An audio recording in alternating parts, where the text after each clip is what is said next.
Hi, my name is Ashe Obenaus with the City of Virginia Beach Parks and Recreation. I'm the landscape horticulturist, and I'm out here today at PA Commons Park to talk to you about proper tree planting techniques and just to start out a couple of things.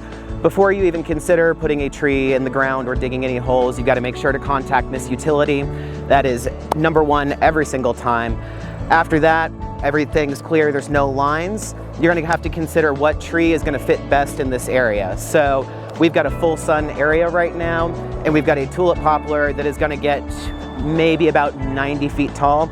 So we have to consider how far back we're planting from this oak that in maturity is going to get very, very large. And same thing with the cedar over here. So we've come back and we've spaced everything out. So we've got a good spot for this. Once you are ready to commence digging, you got to make sure to dig the hole about 2 to 3 times the size of the root ball. All right, so here we've got our hole pre-dug. And like I said, you keep the hole about 2 times the size of the root ball. However, that does not go for depth. When you plant your tree, you're going to want to make sure the top of the root flare comes up about 1 inch or 2 above the soil to account for soil settling and water seeping through and everything else. So when you pull the tree out of the pot, you're going to want to take a look at the roots. In larger tree stock, you'll see some circling roots sometimes within the pot. So you'll go through and tease those roots out and make sure that they are no longer circling, because eventually they can grow and begin to choke out the rest of the roots and sometimes the trunk of the tree.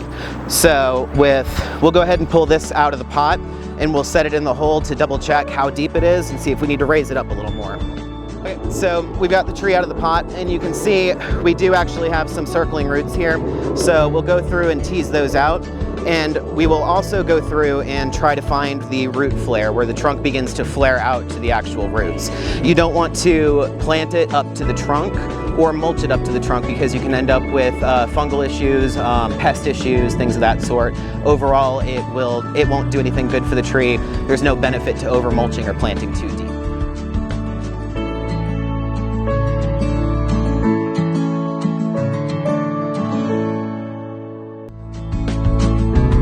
So we've gone ahead and teased out the roots, as you can see. So everything that was pushed up tight against that pot is now free to grow in any direction it wants. And we've also gone ahead and excavated some of the soil that was built up along the root collar, so you can see the difference between where it was and kind of where it is now. So that's going to be more of a healthy depth than planting it deeper and deeper as we go. So we'll go ahead and pop the tree in and see where we're at height-wise and determine if we need to put more soil in to raise it up or lower it. So, and let's see. And some people use the shovel to kind of gauge where you're at height-wise. Right now, the base of it is pretty much level with the hole, so we're gonna come up a little farther. All right, so we've got it at our desired height. It's just above the shovel here. So we can go ahead and start backfilling in the soil. You just don't want to go in and compact the soil. The roots still do need air and water in order to grow. So, and it will all settle in its own time. So there's no need to worry about packing it in extra tight.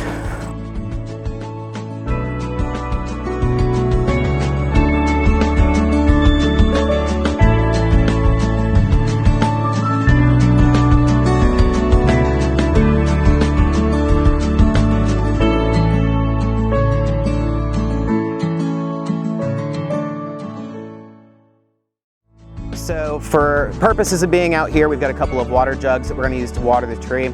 If you're at a home situation and you're using a garden hose, it's probably better to just let it soak in than to spray it with a nozzle. You don't want to disrupt all of the mulch you just put down, and it should just take a moment to settle in. And once you water, you'll start to see the soil sink in a little bit, and that's again why we don't want to plant too low, is because it's still gonna, settle. And all right. And even doing this, you can see some of the mulch is still displaced and some of the roots are showing up, and it's okay. You can just recover it before you're done. Now we've gone ahead and put the stakes on. So when you put the stakes in, you can buy rebar stakes just about anywhere, as like home garden stores, whatever the case may be. And I personally, we use wire and just cut up the garden hose. The only thing to note though is in larger sized trees, you want to make sure the garden hose goes around the trunk of the tree, because if it cuts off too soon, your wire is going to cut into the trunk of your tree, and that could pose very large issues. So the stakes ideally should not stay on for more than a year. In some cases where you have a smaller or less established tree, or you have high winds, high storms, something coming in that concerns you that may take out your tree or knock it down, it is okay to leave the stakes on a little longer, but you do at least annually want to check to make sure that there is still room and that the hose or whatever tightening apparatus you use is not cutting into the tree bark. So as long as you've got a little bit of leeway, it's fine. And also when you do the initial staking, you don't want to cinch everything down so that it does not move. Trees in themselves sway with the wind, so you want to make sure that it still has the opportunity to do that, so that the interior wood has a chance to develop and be able to resist those winds and those storms when it reaches maturity. So this is the final product. Just, you know, as time goes on, reevaluate and make sure it looks disease free, there are no nutrient deficiencies or anything like that. Make sure to keep the mulch free of weeds. If the mulch ring gets taken over by weeds, there's a good chance the weeds can try to outcompete the tree for nutrients. So at the end of the day, just keep it clean and keep an eye on it. But realistically, everything should be okay.